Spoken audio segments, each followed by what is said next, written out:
Hola, soy la ingeniero Génesis Laya y junto a mi compañera, la ingeniero Roxanel Rivero, vamos a presentar el tema 8, el cual se llama diseño de cuadrado latino. ¿Qué es un cuadrado latino? Un cuadrado latino es una matriz de n por n elementos en la que cada casilla está ocupada por uno de los n elementos distintos, 2 a 2, de tal modo que cada uno de ellos aparece exactamente una vez en cada columna y en cada fila. En las imágenes que se presentan son un ejemplo de cuadrados latinos de orden 3 y de orden 4. El de orden 3 tiene 3 columnas y 3 filas y el de orden 4, 4 columnas y 4 filas. El diseño de cuadrado latino son apropiados cuando es necesario controlar dos fuentes de variabilidad. Un ejemplo de cuadrado latino es el juego Sudoku, que se presenta normalmente como una tabla de 9 por 9 compuesta por subtablas de 3 por 3 denominadas bloques. Inicialmente algunos bloques ya contienen números que son los datos o pistas. El objetivo del pasatiempo es rellenar las celdas vacías con un número en cada una de ellas, de tal forma que cada columna, fila y bloque contenga los números del 1 al 9 solamente una vez. Además, cada número de la solución aparece solo una vez en una misma fila, columna o bloque. La descripción de este modelo se presenta a continuación. Se controlan tres fuentes de variabilidad, un factor principal y dos factores de bloque. El número de niveles del factor principal tiene que coincidir con el número de niveles de las dos variables de bloque o factores secundarios, y además hay que suponer que no existe interacción entre ninguna pareja de factores. Si el número de niveles de cada uno de los factores es k, utiliza k al cuadrado bloques. En cada bloque se aplica un solo tratamiento. Y por último, cada uno de los tratamientos debe aparecer con cada uno de los niveles de los dos factores de control. Y debe aparecer una vez y solo una vez en cada fila y en cada columna. El procedimiento para construir un diseño de cuadrado latino es el siguiente. Primero, se elige aleatoriamente un cuadrado latino de los disponibles. Segundo, se asigna aleatoriamente el orden de las filas y las columnas. Y tercero, se asignan aleatoriamente los tres factores a las filas, columnas y letras respectivamente. Como ejemplo tenemos el rendimiento de la semilla de trigo. El Instituto de Experimentación Agrícola está interesado en estudiar 4 tipos de semillas de trigo: S1, S2, S3 y S4.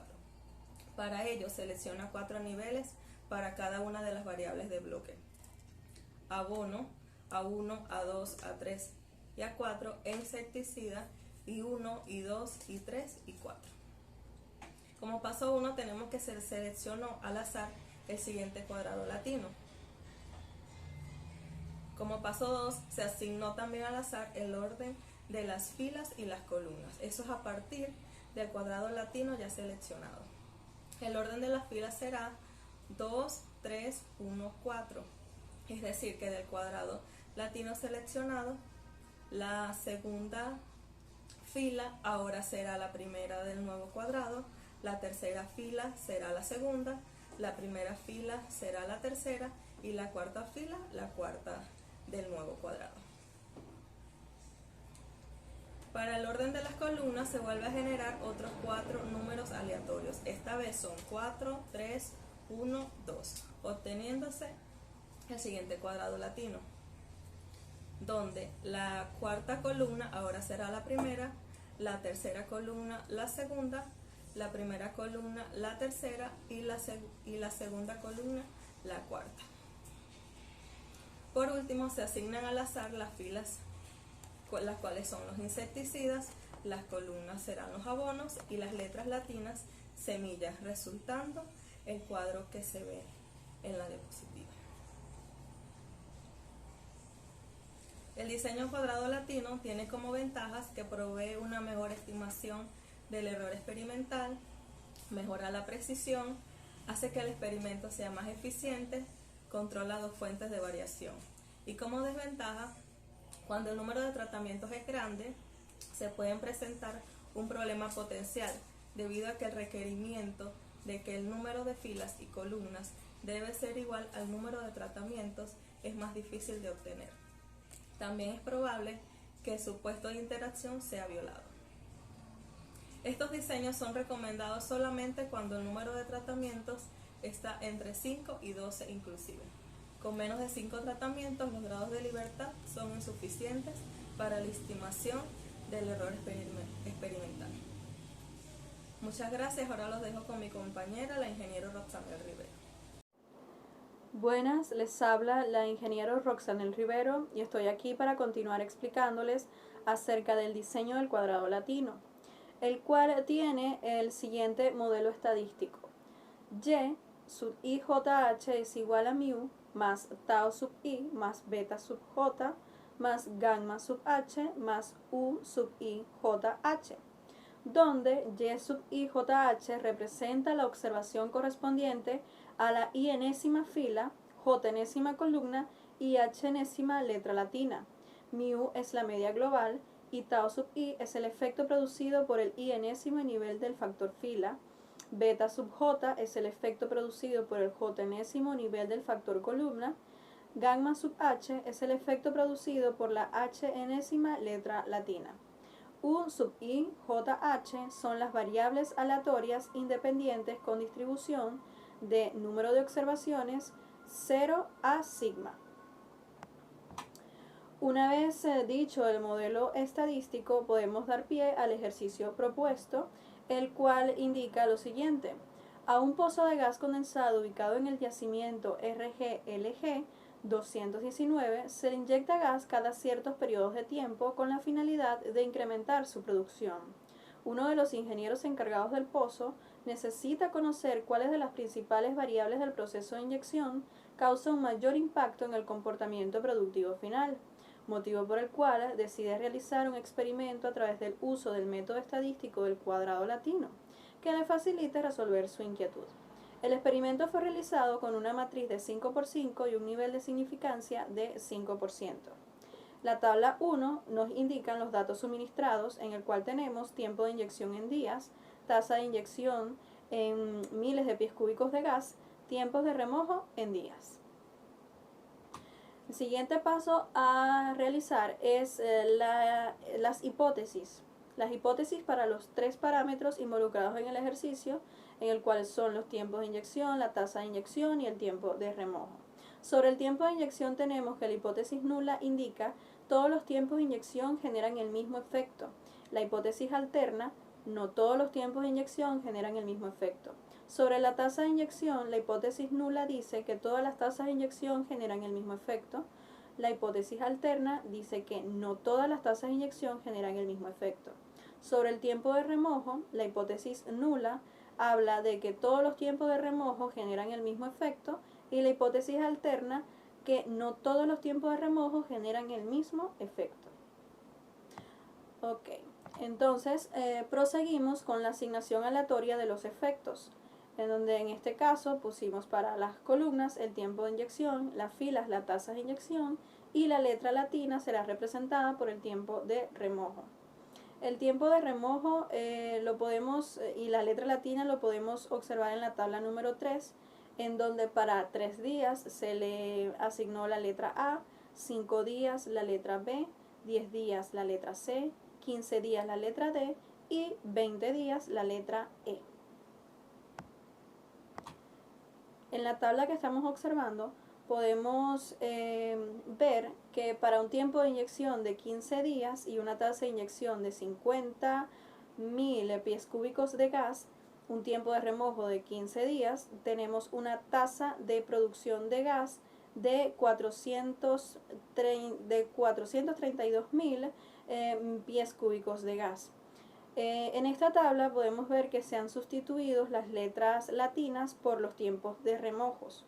Sin embargo, en la siguiente tabla podemos ver la letra latina indicada para cada tipo o tiempo de remojo.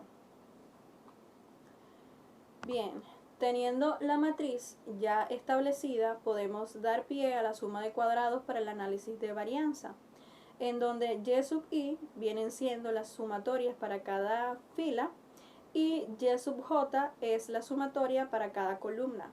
El número que vemos en rojo de 11.644 es el gran total de la sumatoria tanto de columnas como de filas. Bien, el factor de corrección. El factor de corrección es un dato importante que necesitaremos al momento de calcular la suma de los cuadrados, y este no es más que el cociente de la sumatoria global elevada al cuadrado entre el número total de observaciones del experimento. En este caso, sería de 11.644 al cuadrado entre 25. Ese sería el factor de corrección a utilizar en cada uno de la sumatoria de los cuadrados. Ok. Partimos de la sumatoria de cuadrados totales. La sumatoria de cuadrados totales no es más que elevar al cuadrado cada una de las observaciones y luego restarles el factor de corrección. Eso nos da un resultado de 209.616,56. Posteriormente vamos a calcular la sumatoria de cuadrados para las filas, en donde debemos elevar al cuadrado cada una de las sumatorias de las filas obtenidas y dividirlas entre el número de niveles, que en este caso son 5. Este ejercicio está compuesto por una matriz de 5 por 5 con un nivel de 5. Esto se tiene que restar el factor de corrección que hablamos anteriormente. Entonces, el resultado sería de 22.516,56. La sumatoria de cuadrados para las columnas, al igual que para las filas, se deben elevar al cuadrado cada una de las sumatorias de las columnas y dividirlas entre el número de niveles, que es 5, y posteriormente restarle el factor de corrección. La sumatoria de los cuadrados para las columnas nos arrojó un resultado de 43.695,76.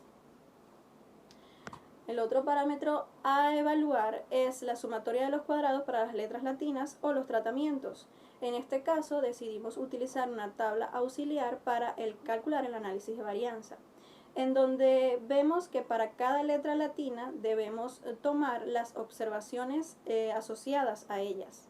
Por ejemplo, para la letra A tenemos que es la de 518, 524, 420, 486 y 515. También realizamos la sumatoria de cada una de estas observaciones por letra latina, y es el que reflejamos en Y sub h. Bien, cada una de estas sumatorias de las letras latinas las vamos a elevar al cuadrado, dividirlas entre el número de niveles menos el factor de corrección. Eso nos arrojó un resultado de 107.795,36. Y finalmente calculamos la sumatoria de los cuadrados para el error o el residual, en el cual nada más tenemos que es la diferencia entre la sumatoria de los cuadrados totales, la sumatoria de los cuadrados de las filas, sumatoria de los cuadrados de las columnas y la sumatoria de los cuadrados de la letra latina o los tratamientos. Esto nos arrojó un resultado de 35.602,88. Una vez obtenida la sumatoria de los cuadrados, se procede al cálculo de los grados de libertad, donde los grados de libertad tanto para filas, columnas y letras latinas viene representado por K-1, que sería igual a 4. Por otro lado, para los grados de libertad de total viene siendo el número de observaciones totales del experimento menos 1, lo que nos daría como resultado 24. Los grados de libertad para el error o el residual es la diferencia entre los grados de libertad totales menos los grados de libertad de las filas, columnas, letra latina. Nos da como resultado 12. Con respecto al cálculo de los cuadrados medios, la fórmula indica que es el cociente de la sumatoria de los cuadrados de la fuente de variabilidad entre los grados de libertad de la misma. Como por ejemplo, en el caso de los cuadrados medios de las columnas serían igual a la sumatoria de los cuadrados de las columnas entre el grado de libertad de las columnas, lo que nos arroja un resultado de 10.923,94. Este mismo procedimiento se aplica para las demás fuentes de variabilidad. En el caso del cálculo de la f experimental, la ecuación indica que la f experimental de una variable es igual a el cuadrado medio de la variable entre el cuadrado medio del error. Por ejemplo, en el caso de la f experimental de los tratamientos o la letra latina, serían igual al cuadrado medio del tratamiento entre el cuadrado medio del error. Esto nos da como resultado 9,08. Para comparar la f experimental con la f teórica es necesario el cálculo de la f teórica, y esta se realiza mediante el uso de la tabla f de Fisher para un numerador de 4, un denominador de 12 y un grado de significancia de 0,05 o 5%. Aquí podemos observar la tabla de Fisher para el cálculo de f teórica, en donde buscamos en el lado superior el número del denominador, que sería 4 en este caso, y buscamos su par con el número del denominador en el caso del 12. Y de ahí obtenemos la f teórica para 3,259. Ok, luego de calculada la f teórica y la f experimental, podemos calcular el coeficiente de determinación de las fuentes de variabilidad, en donde tenemos que para el caso de r al cuadrado de tau es igual a la sumatoria de los cuadrados de las filas entre la sumatoria de los cuadrados totales. Esto nos da como resultado 0,10742. Y de igual modo en el caso de las columnas y los tratamientos. El coeficiente de determinación dice que es el resultado de la suma de cada una de las fuentes de variabilidad que se presentan en el experimento. Este resultado nos da de 0,83014. Ok, una vez realizado esto podemos dar pie a la tabla ANOVA del análisis de varianza, en donde tenemos ordenados cada uno de los parámetros calculados durante el experimento, para poder calcular o comparar la f teórica y la f experimental, cuya regla de decisión dice que la f experimental debe ser mayor a la f teórica para poder rechazar la hipótesis nula. Dicho esto, entonces tenemos las siguientes conclusiones, en donde un tiempo de remojo muestra una f experimental de 9,08 mayor a la f teórica de 3,259, lo que significa que es significativo. La tasa de inyección muestra una f experimental de 1,89 menor a la f teórica de 3,259, lo que significa que no es significativo. Y el tiempo de inyección, una f experimental de 3,68 mayor a la f teórica, lo que arroja un resultado significativo. Por lo tanto, se concluye que para un nivel de significancia de 5%, los efectos de tiempo de remojo y el tiempo de inyección son los que presentan un mayor impacto en el comportamiento productivo del pozo. Asimismo, se puede decir que la tasa de inyección no influye de manera significativa en el estudio realizado.